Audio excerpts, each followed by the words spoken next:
So in this house here, almost all the finish work, all the trim, a lot of the furniture, the flooring, the countertops, cabinets, everything was made with tap-hole maple lumber. So after the trees had been tapped for many years and were no longer good for sugaring, they were in decline or had died, we had cut them down, saved out the first log, sawed that up with a wood miser, and then turned it into whatever we needed.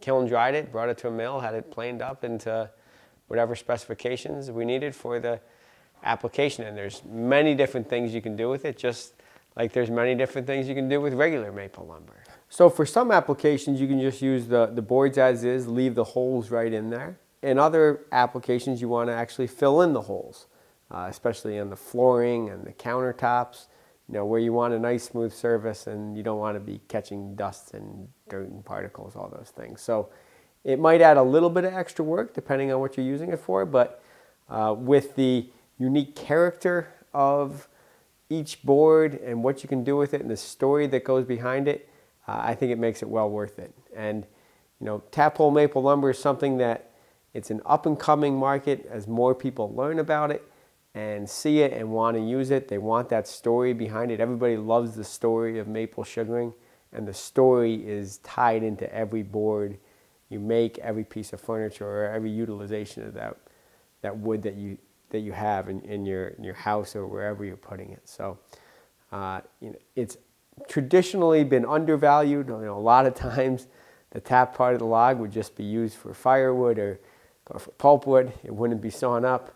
But with the right marketing and with telling the story behind it, you can sell it for more than the clear lumber. And so with sugaring, you can continue to tap those trees year after year for many years, and then eventually when they reach the end of their lifetime, make beautiful lumber that has lots of great uses. One of the other things about tap-hole maple lumber is that it shows all the taps that have ever been in that tree, right? So in this cabinet here, you can see over tapping as well. 1, 2, 3 tap holes right in the same column.